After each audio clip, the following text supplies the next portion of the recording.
ಸಂಸತ್ ಭವನದಲ್ಲಿ smoke bomb ಸಿಡಿಸಿದ ಪ್ರಕರಣಕ್ಕೆ ಸಂಬಂಧಪಟ್ಟಂತೆ ಫ್ಲೆಕ್ಸ್ ಹಾಕಿ ಸಂಸದ ಪ್ರತಾಪ್ ಸಿಂಹ ವಿರುದ್ಧ ಆಕ್ರೋಶ ವ್ಯಕ್ತವಾಗಿದೆ.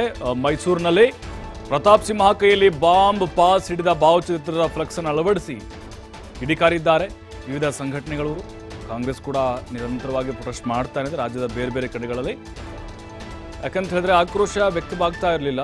ಬಹುಶಃ ಪ್ರತಾಪ್ ಸಿಂಹ ಅವರ ಕಚೇರಿಯಿಂದ ಪಾಸ್ ವಿತರಣೆ ಆಗದೇ ಇದ್ದಿದ್ರೆ ನೋಡಿ ಯಾವ ರೀತಿಯಾಗಿದೆ ಪೋಸ್ಟರ್ ಅಂತ. ಒಂದು ರೀತಿ ಭಯೋತ್ಪಾದಕ ಅಂಥೇಳಿ ಬಿಂಬಿಸುವಂತಹ ಕೆಲಸ ಬೇರೆ ಬೇರೆ ಸಂಘಟನೆಗಳು ಮಾಡಿದ್ದಾವೆ. ನಕ್ಸಲ್ ಬೆಂಬಲಿತ ಅನ್ನುವಂಥ ಪೋಸ್ಟರ್ಗಳಾಗಿರ್ಬೋದು, ಜೊತೆಗೆ ಪಾಸ್ ಹಿಡ್ಕೊಂಡ ಒಂದು ಪೋಸ್ಟರ್ ಆಗಿರ್ಬೋದು, ಜೊತೆಗೆ ಒಂದು ಕೈಯಲ್ಲಿ ಬಾಂಬು, ಈ ರೀತಿ ಅಣಕನ್ನು ಮಾಡಿ ಪ್ರತಾಪ್ ಸಿಂಹ ವಿರುದ್ಧ ಆಕ್ರೋಶ ವ್ಯಕ್ತವಾಗ್ತಾ ಇದೆ. ಹಿಂದುಳಿದ ವರ್ಗಗಳ ಜಾಗರಣ ಸಮಿತಿಯವರು ಈ ಪ್ರತಿಭಟನೆಯನ್ನು ಮಾಡಿದ್ದಾರೆ. ಸಾಕಷ್ಟು ಸಂಘಟನೆಗಳು ಪ್ರತಿಭಟನೆಯನ್ನು ಮಾಡ್ತಾನೆ ಇದ್ದಾರೆ. ಭಯೋತ್ಪಾದಕರನ್ನು ಸೃಷ್ಟಿಸಿದಂತಹ ಪ್ರತಾಪ್ ಸಿಂಹಗೆ ಧಿಕ್ಕಾರ ಅಂತೇಳಿ ಘೋಷಣೆಗಳನ್ನು ಕೂಗಿದರು. ಅದರ ಜೊತೆಗೆ ಪ್ರತಾಪ್ ಸಿಂಹ ಅವ್ರನ್ನ ಕೂಡಲೇ ಸಂಸತ್ ಸ್ಥಾನದಿಂದ ವಜಾ ಮಾಡಬೇಕು ಅನ್ನುವಂತಹ ಒತ್ತಾಯವನ್ನು ಕೂಡ ಮಾಡಿದ್ದಾರೆ. ನೋಡಿ, ಮೇನ್ ಸರ್ಕಲ್ನಲ್ಲೇ ಈ ಒಂದು ಬ್ಯಾನರ್ ಹಾಕಿರೋದ್ರಿಂದಾಗಿ ಅಲ್ಲಿ ಸಾರ್ವಜನಿಕರು ಮತ್ತು ಶಾಲಾ ಕಾಲೇಜಿನ ವಿದ್ಯಾರ್ಥಿಗಳು ಕೂಡ ಬಹಳ ಕುತೂಹಲದಿಂದ ನೋಡ್ತಾ ಇದ್ರು ಆ ಪೋಸ್ಟರ್ಗಳನ್ನು.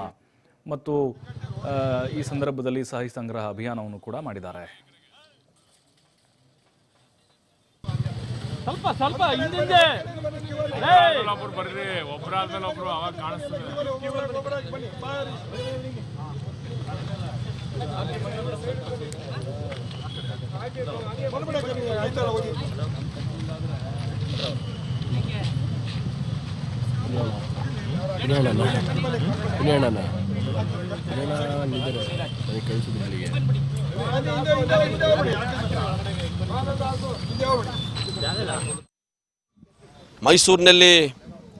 ಮೈಸೂರಿನ ಸಂಸದರಾದಂಥ ಪ್ರತಾಪ್ ಸಿಂಹನವರನ್ನ ಸಂಸದ ಸ್ಥಾನದಿಂದ ವಜಾ ಮಾಡಬೇಕು ಅಂತೇಳಿ ಮತ್ತು ಅವ್ರ ಮೇಲೆ ನಿಷ್ಪಕ್ಷಪಾತ ತನಿಖೆ ಮಾಡಬೇಕು ಅಂತೇಳಿ ಒತ್ತಾಯವನ್ನು ಮಾಡಿ ರಾಷ್ಟ್ರಪತಿಗಳು ಮಧ್ಯಪ್ರವೇಶ ಮಾಡಬೇಕು ಅಂತೇಳಿ ಸಹಿ ಸಂಗ್ರಹ ಚಳವಳಿಯನ್ನು ಮಾಡ್ತಾ ಇರೋವಂಥದ್ದು.